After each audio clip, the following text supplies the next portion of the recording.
Alright, too many people have said it. It's starting to get old. So, let's tear into this case. And 2, 4, 6, 8, 10, 12, 14, 16, 18, 20, 22, 24, 26. $260 worth of ammo. MDR, only bringing 1 mag. Let's go to the mountains. Oh my god. Holy shit, this case is heavy.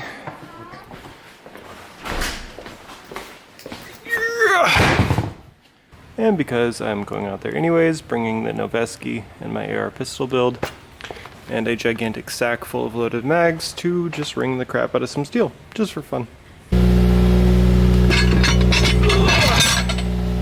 So now the name of the game is get up there before it's completely pitch black out, and hope for the best. So kind of a pre-anticipated response to my video yesterday of the MDR. I understand that a lot of people's didn't run. I get it. Thank you for pointing it out. The first generations of the 320s would fire when you dropped them. The Glock 42's first iteration didn't run at all. The 365 has a broken striker. Even though you guys flamed the hell out of that video, I'm still sticking to it. The LCP2 breaks its lugs. Yep, happened on both of mine. I could go on and on and on and on and on. So when Desert Tech says, hey, we recognize that we had a problem with a couple of these, send them back, we're going to upgrade them, and the next generation is going to ship out with the problem pre-fixed, I'm going to take Desert Tech's word on that. So there you go. This is me putting my money where my mouth is. I'm saying in the comment section that it is going to run, it's going to run fine. I am on my way to the mountains in the middle of this crap to prove it to you guys, and I probably should have brought better clothes to be doing this, but I don't mind getting soaked.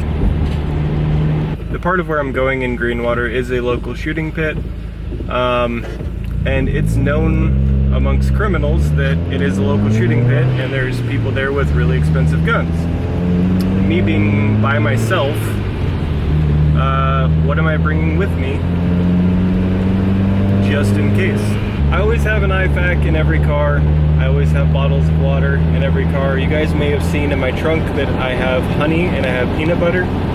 2 great things to have just in the back of every vehicle. Honey never goes bad. Even when it dries out and gets all gross, it's one of those things that will always be consumable. It never really perishes. So having a big thing of peanut butter in your trunk may seem stupid, but it is a ton of protein and it's a really great source of energy should you get stuck somewhere. The other thing obviously is water. Where I'm going, we are next to natural streams that if push came to shove, I would drink out of, but I also do have the life straw. For those of you who may not know, I don't actually eat candy. I don't drink soda, I don't drink beer, or alcohol in general. My diet mainly consists of vegetables and chicken. I'm a relatively healthy eater. I do occasionally sneak a few Oreos or a donut here and there, but for the most part my diet's relatively simple. For whatever that may be worth, just personal life choices. I make bad ones in other ways, but what I put in my body versus what I put on my body, there's a big difference. From someone who has a very high chance of getting shot or stabbed, I'm curious to see how many of you would actually like to see a review of an IFAK or what I put in mine specifically. Not just for my line of work, but just a general IFAK for what I do every day. Going out in the woods, you know, how would you treat a negligent discharge if you were to shoot yourself? Where I'm going, I have no cell reception. You know, if you had to rely solely upon yourself, would you be able to keep your ass alive? Just another one of those things, you know, I don't rely on EMS, I don't rely on fire, I don't rely on police, I rely on myself. And if you can't self-extricate from situations that you're putting yourself into, you shouldn't be putting yourself into those situations in the first place. I have to kind of interject here. That may have sounded cocky. I understand you guys, shit happens, and there are certain situations that you can get put into where you can't get out of.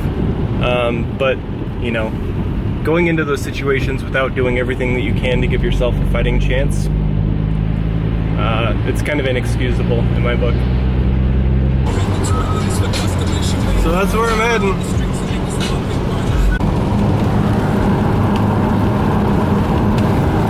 Spooky, spooky.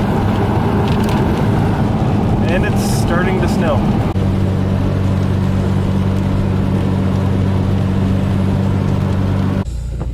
Made it. I'm not the only one. So it's getting gross out here pretty quick, so I'm not going to run the Noveske, but I am going to run this. I didn't drive all this way for nothing.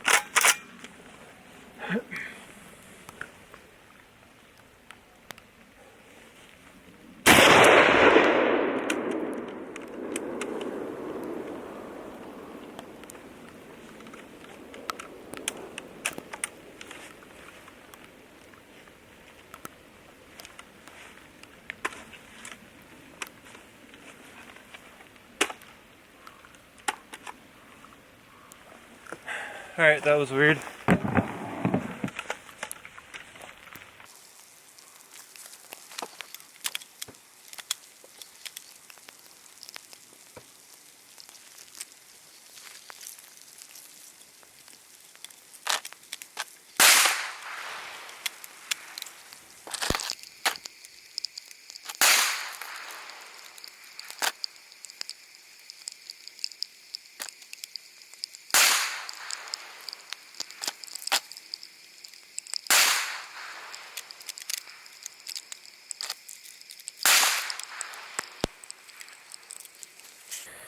I don't even know what to call that. That was strange. Maybe this is going to have problems after all. Try again.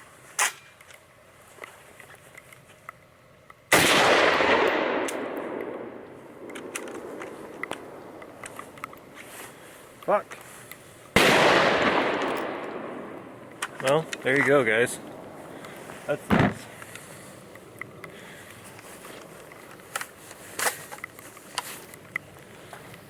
So, cartridges are getting caught in the extractor.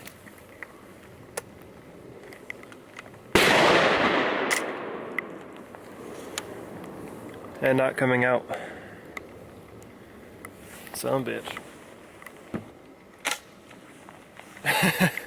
Like, I don't even know what to do with that. Shit. Well, there you go. I guess I am shooting the Noveske. Alright.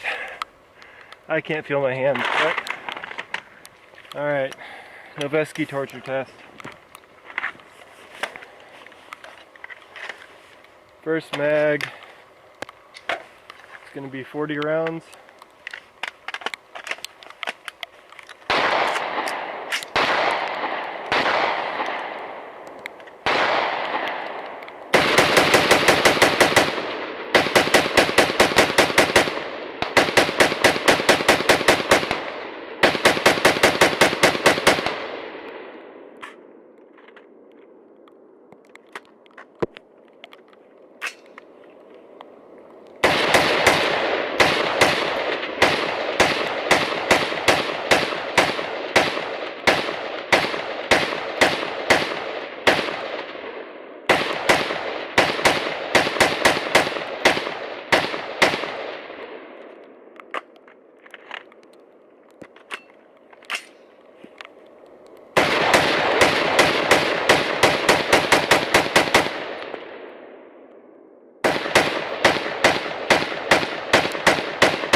First time running these mags.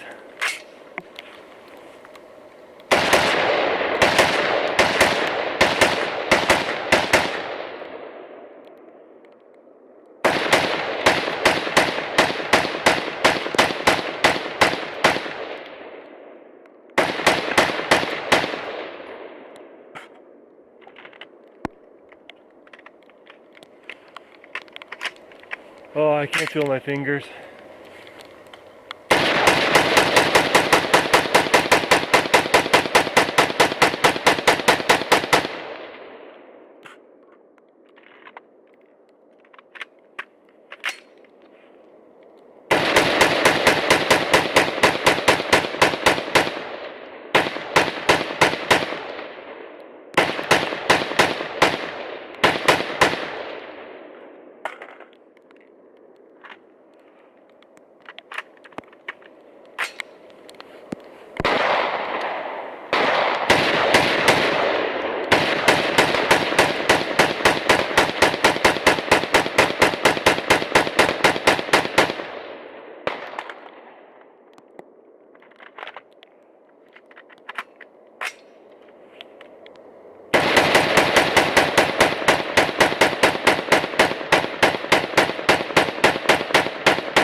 Handguard's getting smoking hot. Kind of feels good, kind of hurts. Yeah, I can't even hold it.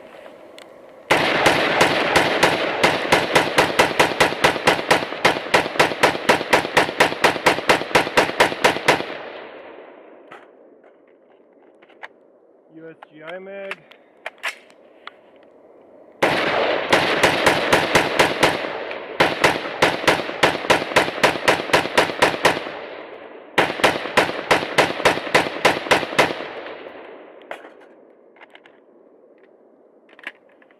Lancer.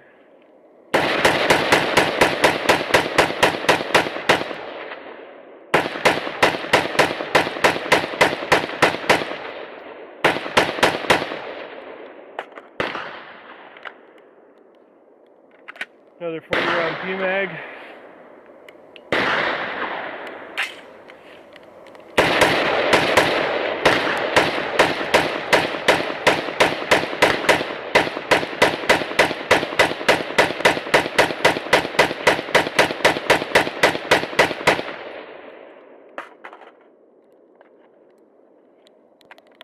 Another USGI mag, M855 ball. Oh, hot. Numb hands, burning hot barrel.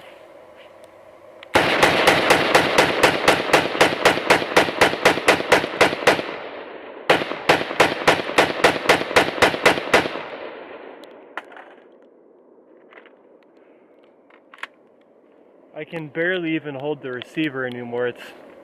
I'm cooking the shit out of this thing.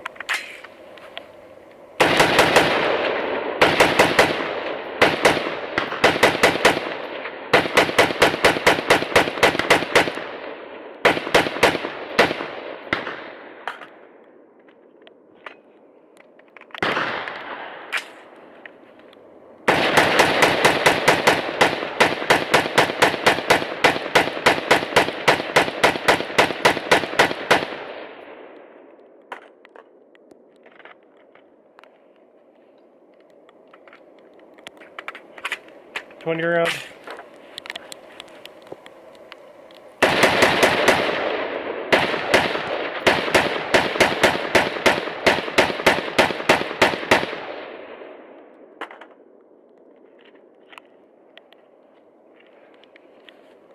Another 40-round PMag. Whew, that trigger is warm.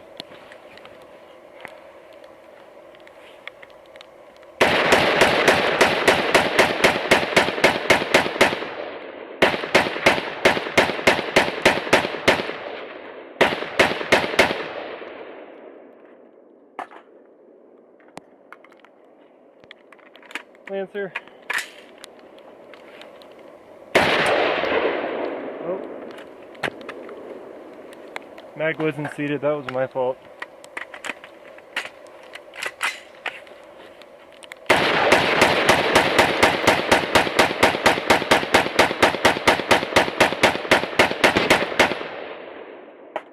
Fucking up those rocks over there.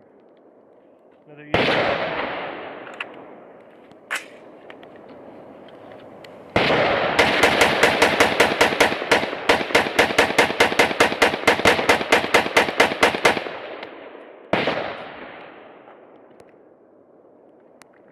Getting down to the last few. 20 round. Let's do 10 double taps.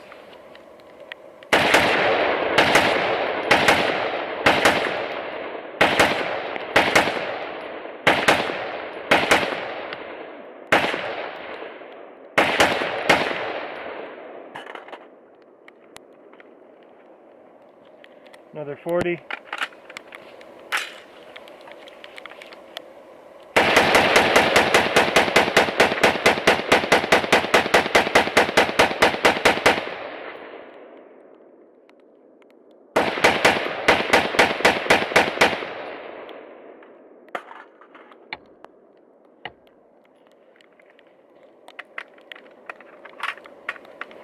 Another 20.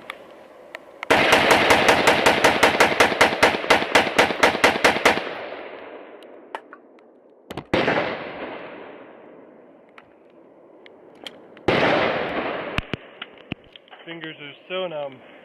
Another 20. At this point, you guys, I can really honestly only grab onto the mag.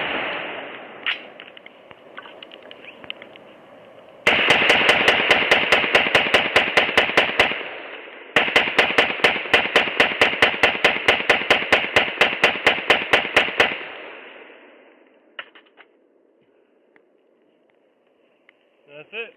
That's all she wrote. So,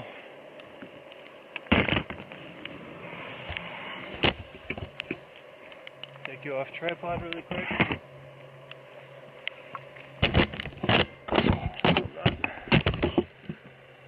There's one smoking hot rifle.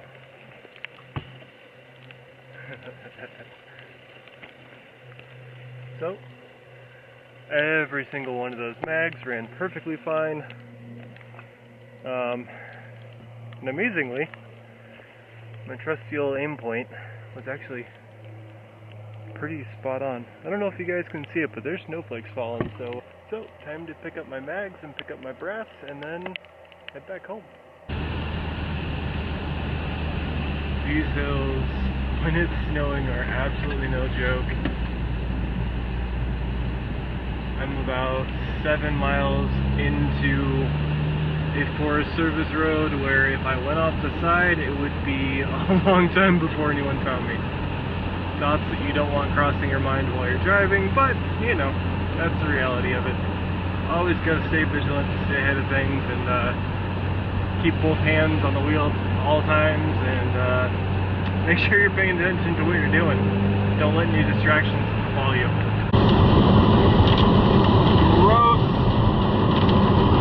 So this is going to be about the realest you'll ever see me.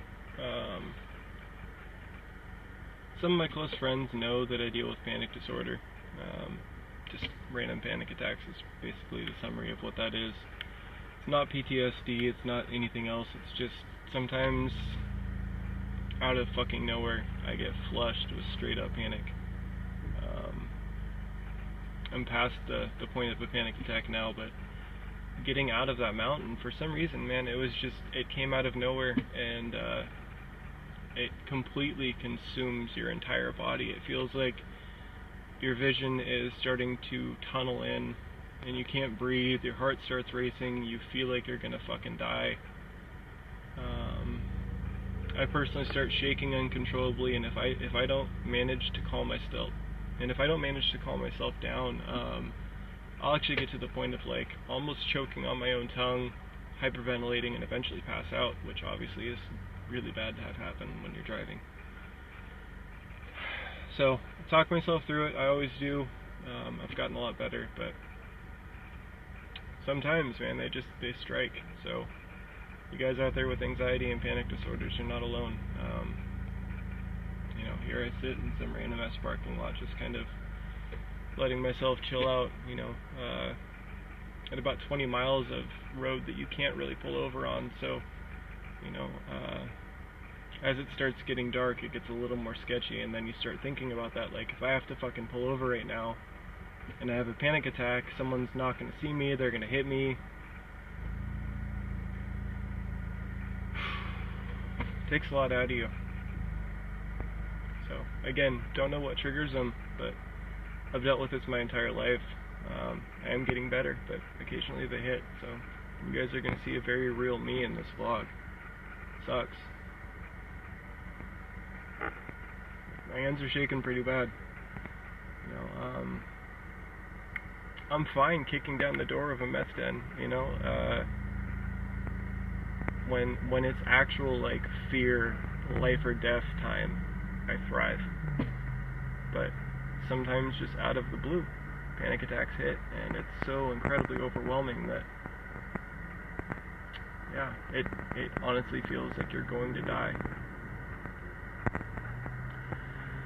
So, I'm sitting here gathering my,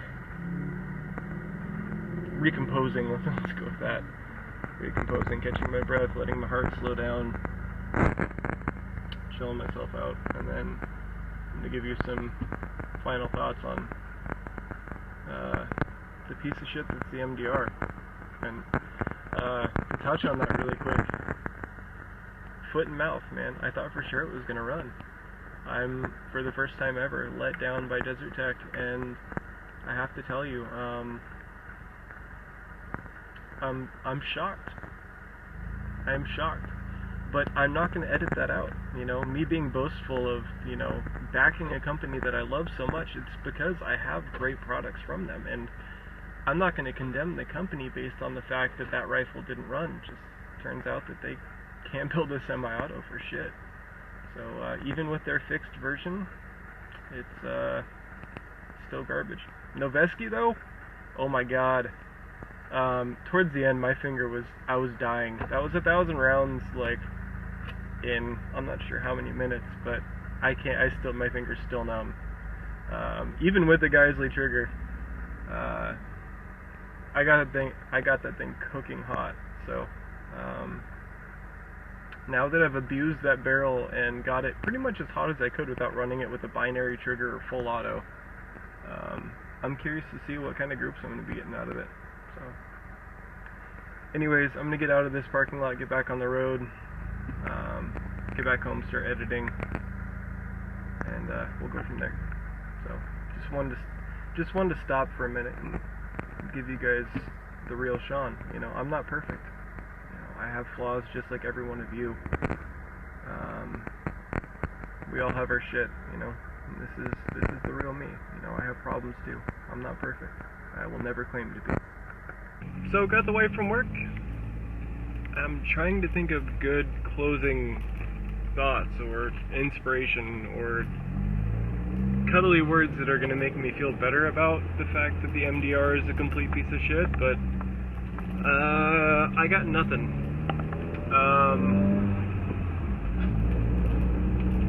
At this point it kind of is what it is.